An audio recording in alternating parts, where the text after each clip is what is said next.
सर्वसाधारणपणे 3 वर्षांनी येणाऱ्या अधिक महिन्यामध्ये सुनेने सासूला एक वस्तू अवश्य द्यावी. या अधिक महिन्यामध्ये जावयाला मान दिला जातो. त्याचप्रमाणे प्रत्येक आई आपल्या मुलीला जोडवी करत असते. श्री स्वामी समर्थ. यंदा अधिक महिना आलेला आहे. 17 मे पासून अधिक महिन्याला सुरुवात होणार आहे. यंदाचा जो अधिक महिना आहे तर तो महिना म्हणजे अधिक ज्येष्ठ असणार आहे. या अधिक महिन्यामध्ये पूजापाठ, व्रतवैकल्य, उपासना या गोष्टींना जेवढे महत्त्व आहे तेवढेच महत्त्व हे इतर सुद्धा काही गोष्टींना आहे. जसं की या अधिक महिन्यामध्ये जावयाचा मानपान केला जातो. त्याचप्रमाणे सौभाग्यवती महिला ज्या आहेत तर त्या जुन्या जोडव्यांमध्ये भर घालून नवीन जोडवी ही अधिक महिन्यामध्ये करत असतात. सर्वसाधारणपणे 3 वर्षानंतर हा एक अधिक महिना येत असतो, म्हणजे एक अतिरिक्त महिना येत असतो.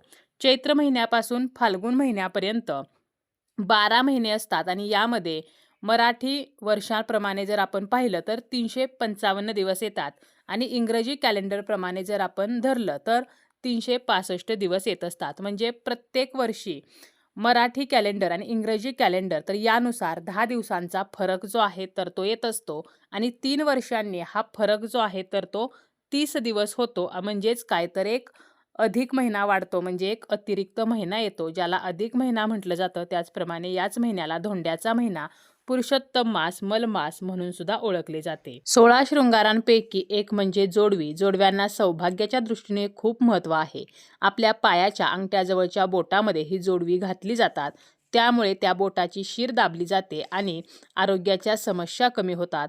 ही शीर गर्भाशयाशी जोडलेली असल्यामुळे काही तक्रारी ज्या आहेत तर त्या कमी होत असतात. ज्योतिषशास्त्रानुसार जोडव्याचा संबंध हा चंद्रग्रहाशी असतो, त्यामुळे चंद्राचे शुभफळ सुद्धा मिळत असते. अधिक मासाचे निमित्त हे जोडवे बदलण्यासाठी सुवासिनींना मिळत असते आणि 3 वर्षातून एकदा ही जोडवी बदलली जातात. या अधिक महिन्यामध्ये आई जी आहे तर ती मुलीला जोडवी करत असते. अधिक महिन्यामध्ये आपण जावयाचा मानपान सुद्धा करत असतो. आपल्या लेकीला आणि जावयाला घरी बोलावले जाते. त्यांना धोंडे जेवण जेवायला घातले जाते. त्याचप्रमाणे त्यांना आपण आहेर सुद्धा करत असतो. जावयाला आपण भेटवस्तू म्हणून चांदीचे निरंजन देत असतो किंवा अगदी आपण सोन्याची वस्तू सुद्धा भेट देत असतो. तर असा हा जावयाचा मानपान केला जातो. त्याचप्रमाणे जेव्हा आपली मुलगी ही धोंडे जेवणासाठी येते तर त्यावेळेला तिला जोडवी सुद्धा केली जातात. मंगळसूत्र हे सासरची आणि जोडवी ही माहेरची असे म्हटले जाते. त्यामुळे आई जी आहे तर ती अधिक महिन्यामध्ये मुलीला जोडवी देत असते.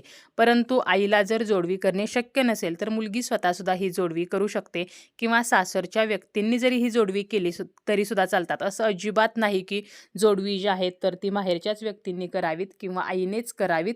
आपण अधिक महिन्यामध्ये आपल्या मुलीला आणि आपल्या जावयाला लक्ष्मी नारायण समजून त्यांना घरी बोलावत असतो, त्यांचा मानपान करत असतो. त्याचप्रमाणे काही वस्तूसुद्धा आपण भेट म्हणून देत असतो. परंतु आपल्याला जरी जास्त मोठ्या प्रमाणामध्ये मानपान करणे शक्य झालं नाही, जावयाला अगदी सोन्याची चांदीची वस्तू देणे शक्य झालं नाही, तरीसुद्धा आपण 33 अनारशाचं दान जे आहे तर ते जावयाला देऊ शकतो. म्हणजे काय करायचं, एक ताट घ्यायचं. आपल्याला ज्या धातूचं ताट घेणं शक्य आहे, नवीन ताट घ्यायचं आहे तांब्याचं, स्टीलचं. त्यामध्ये 33 अनारसे ठेवायचे आहेत. त्यावरती आपल्याला एक निरंजन ठेवायचं आहे. आता जर आपल्याला चांदीचं निरंजन घेणे शक्य असेल तर चांदीचं निरंजन घ्यायचं आहे आणि आपल्याला जर चांदीचं निरंजन घेणं शक्य नाही, कारण प्रत्येकाला चांदीच्या वस्तू घेणे शक्य होत नाही. चांदीचे दर जे आहेत तर ते सुद्धा आता जास्त आहेत. त्यामुळे आपण स्टीलचं, तांब्याचं, पितळेचं निरंजन घेऊ शकतो. परंतु या अधिक महिन्यामध्ये जावयाला निरंजन देण्याला खूप महत्त्व आहे आणि 33 या संख्येला या अधिक महिन्यामध्ये महत्त्व आहे. त्यामुळे 33 अनारसे किंवा मग त्याऐवजी आपण 33 खारीक घेऊ शकतो, 33 म्हैसूर पाक, 33 बत्ताशे.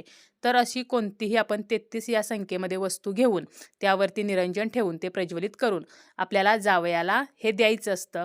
वाण म्हणून आपण हे जावयाला देत असतो. अधिक महिना हा श्रीहरी विष्णूंना समर्पित आहे, कारण अधिक महिन्याला सर्वप्रथम मलमास म्हणून ओळखले जाऊ लागले होते आणि मलमास म्हणजे अशुद्ध महिना मानला जात होता. परंतु या महिन्याचे अधिपत्य हे श्रीहरी विष्णूंनी स्वतः स्वीकारले आणि त्या महिन्याला आपले स्वतःचे पुरुषोत्तम हे नाव दिले. तेव्हापासून हा अधिक महिना जो आहे तर तो शुभ आणि पवित्र मानला गेला. त्यामुळे हा जो महिना आहे तर तो श्रीहरी विष्णूंना समर्पित असतो. त्यामुळे आपण विष्णूंची जशी पूजा करतो, विष्णूंचा जसा आपण मानपान करतो, त्याचप्रमाणे आपण आपल्या जावयाला विष्णू मानून हा मानपान जो आहे तर तो करत असतो. आपल्या जावयाने धोंडे जेवण जेवणे म्हणजे आपला धोंड्याचा जो नैवेद्य आहे तर तो विष्णूंनी स्वीकारल्यासारखा असतो. म्हणून या अधिक महिन्यामध्ये जावयाला धोंडे जेवणासाठी बोलावले जाते. आता हा अधिक महिना जो आहे तर यामध्ये आई आपल्या मुलीसाठी जोडवी करत असते. त्याचप्रमाणे जावयाचा मानपान सुद्धा केला जातो. जर जावई नसेल तर आपण भाच्याचा सुद्धा मानपान करू शकतो. आपल्याला मुलगी नसेल तर आपल्याला जी भाची आहे, पुतणी आहे, तर त्यांना आपण जोडीने धोंडे जेवणासाठी बोलावू शकतो. तसेच मुलगी जी आहे तर ती आपल्या आईची ओटी भरत असते. काही भागांमध्ये तर अशी पद्धत आहे की फक्त अधिक महिन्यामध्येच आईची ओटी जी आहे तर ती भरली जाते. तर काही भागांमध्ये मात्र इतर वेळेला सुद्धा ही ओटी भरली जाते. आता अधिक महिन्यामध्ये आपण आईची ओटी का भरतो? तर ज्या आईच्या गर्भाशयातून आपलं अस्तित्व निर्माण झालेलं आहे, तर त्याप्रती धन्यवाद म्हणून ही ओटी जी आहे तर ती भरली जाते. मग आपण जर आपल्याला आई नसेल, तर आपल्याला जर मावशी असेल, काकी असेल, तर त्यांची सुद्धा ओटी भरू शकतो किंवा एखाद्या सौभाग्यवतीला घरी बोलावून त्यांची सुद्धा ओटी भरू शकतो. परंतु आपली जी सासू आहे, तर तिची मात्र आपल्याला ओटी जी आहे तर ती भरता येत नाही. कारण शास्त्रानुसार सुनेने सासूची ओटी भरू नये असे सांगितलेले आहे.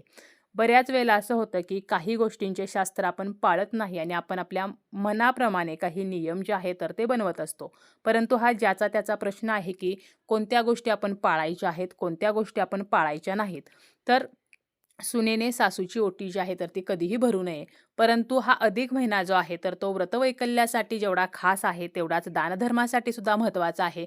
त्यामुळे आपण जशी आईची ओटी भरतो तर तसं आपल्याला सासूला सुद्धा एक वस्तू अवश्य द्यायची आहे. सासूसाठी सून जी आहे तर ती अधिक महिन्यामध्ये एखादी छान अशी साडी घेऊ शकते किंवा एखादी चांदीची वस्तू म्हणजे आपल्याला चांदीचं पैंजण जे आहे तर ते घ्यायचं आहे आणि आपल्या सासूला दिलं तरीसुद्धा चालतं किंवा इतर एखादी सोन्याची वस्तूसुद्धा आपण आपल्या सासूसाठी करू शकतो. म्हणजे जर सून कमवती असेल आणि आपल्याला जर आर्थिकदृष्ट्या सोने-चांदी घेणे शक्य असेल, तर आपण सासूसाठी सोन्याची, चांदीची वस्तू घेऊ शकतो किंवा आपल्याला जी वस्तू आपल्या सासूला भेट म्हणून देणे शक्य आहे, आपण अगदी बांगड्या देऊ शकतो किंवा सौभाग्याचा एखादा अलंकार जो आहे, तर तो आपण आपल्या सासूला भेट म्हणून देऊ शकतो. जसं की नथ आहे किंवा हळदी-कुंकवाचा करंडा आहे. तर अशी कोणतीही एक वस्तू ही सुनेने सासूला या अधिक महिन्यामध्ये आवर्जून द्यायची आहे. ज्यामुळे आपल्याला माता लक्ष्मी, श्रीहरी विष्णूंचा आशीर्वाद प्राप्त होईल आणि अधिक महिन्यामध्ये ही वस्तू दिल्यामुळे आपल्याला त्याचे अधिकाचे फळसुद्धा प्राप्त होईल. तसेच सासू-सुनेमधलं जे नातं आहे तर ते सुद्धा घट्ट होईल. सासू ही कधीही आई होऊ शकत नाही असे म्हटले जाते. परंतु खरंच काही काही मुली खूप भाग्यवान असतात, की ज्यांना आईसारखी नाही तर आईपेक्षा सुद्धा खूप छान सासू मिळालेली असते.